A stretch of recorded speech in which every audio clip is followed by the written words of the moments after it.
Aaron. Of course it is. Care to make a little more noise next time? Thief's one of those games that changes the way you view the world, a bit like Skate or Mirror's Edge before it. Drain pipes aren't just big circles dripping full of water, but become escape routes to rooftops and safety. Forks and plates develop a twinkly glow. It's quite nice, and not just because you've washed them up really successfully.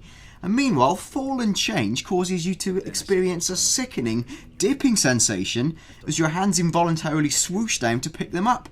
Yes, Thief changes the way you view the world, but these aren't entirely enjoyable feelings. What the hell just happened? Why'd you kill this guard? He was barely older than you. He was a guard, Garrett. Wrong place, wrong time. You haven't changed, have you? The game takes place in the shadow of the much-lauded Dishonored, but its biggest challenge is making a brash modern game from something that's essentially so quiet and understated.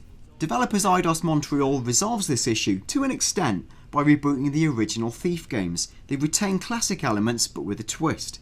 The setting's the same, and it's a semi-magical, semi-steampunk world called The City, with the same hero, the softly voiced thief, Garrett. The core stealing, sneaking and tool set are the same, but the factions mechanic is gone, so Garrett isn't a member of a hidden order, just an agile thief.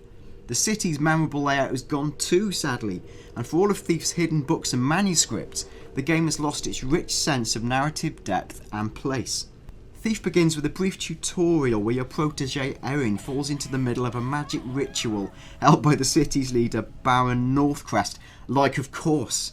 And you awake a year later with amnesia, oh god of course amnesia, and new focus powers. The city is now in the grip of a mental disease called the Gloom, which sounds familiar to us UK residents after our 3 months of reign, and events spiral from there. Stealth, as always, is king, not just queen or the regent prince, and you need to remain undetected at all costs, but the game's more forgiving than it used to be. In previous Thieves, even stone tiles could give away your location, but now the traps are more obvious, like water, broken glass or animals. Now, there's not like a carpet of cats or dogs or anything, but you have to avoid disturbing pet birds like parrots and whatnot. The lighting is gorgeous, and you need to keep shifting between shadows using your focus skill, which is of course the new form of ubiquitous detective vision or night vision that's in every third person game ever, and your dash move. But if you stay still, no one can see you. Yes, just like you thought as a child in life. The scenery, however, is highly vertical in nature, allowing you to hop on rooftops or bookshelves or rafters and seek out alternative routes. In fact, this is essential because if you get spotted, running away isn't enough on its own, you will get caught. The guards' AI is efficient but pretty formulaic, and they all follow fairly set patterns. There's a hollow eye icon appearing above guards to denote their suspicions, which fill up according to your proximity, noise and exposure. When it turns red, they've clocked you. Whereas in Dishonored, fighting wasn't ideal, but it was possible, in Thief, forget fighting. You're a complete wimp. You've got a weak duck and parry move that needs recharging, you've got no sword, and you've just got a fairly limp blackjack club that you can use to sort of stroke people to death. Now, arrows are more useful. You've got 8 different types, including fire, which lights up foes and scenery. You've got blunt arrows that can be fired at switches to open up new routes and open doors. And you've got rope arrows, which can open up new areas entirely. You can upgrade your items like the lockpick, the blackjack, the bow and arrow, but it's a pretty slight improvement. And in truth, we finished the game without buying any of these upgrades. The focus mode's your biggest help, and it makes tasks like pickpocketing, scenery navigation and aiming a lot easier. Now, individually the game's mechanics work really well, but something about the experience doesn't add up. Deus Ex combines its visuals, plots and mechanics in a really seamless fashion, but Thief feels like its components were built separately and the story plugged in at a later date.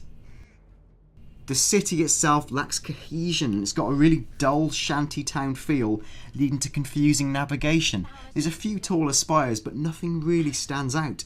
Dishonored wowed you with each new section, but this feels like a fractured journey through grimy, tumble-down towns. And we've all done one of those. And you can't replay story missions, so even finding challenges you'd skip because you thought you didn't have the skills is a challenge in itself because you can't find them again. The map's only useful when you're on a mission. The plot's pretty generic and forgettable too, which does little to hide the game's pieced together feel. The script can be pretty witty and entertaining at times, but the key plot decisions feel really jarring and forced, a bit like some of the decisions in the recent Tomb Raider game. Now, the characterization is broadly Lego block subtle, although ironically not as nuanced as the Lego movie characters. If you've played the recent Tomb Raider and its surprise villain, you'll know exactly what we mean. Ultimately, the lack of a compelling narrative means you don't feel compelled to replay the game's side missions or really get the value that could be hidden away there.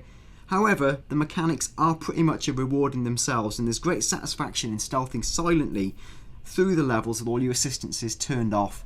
That in itself is quite satisfying. However, ultimately, the quality of the toolset isn't matched by the main story or the city design, and this is a feeling of a slight missed opportunity. It's not how much you steal. It's what you steal. And how you steal it. If you like this video, please click the like button just below, and for more great PS4, Xbox One and other format reviews, please subscribe to our fine channel.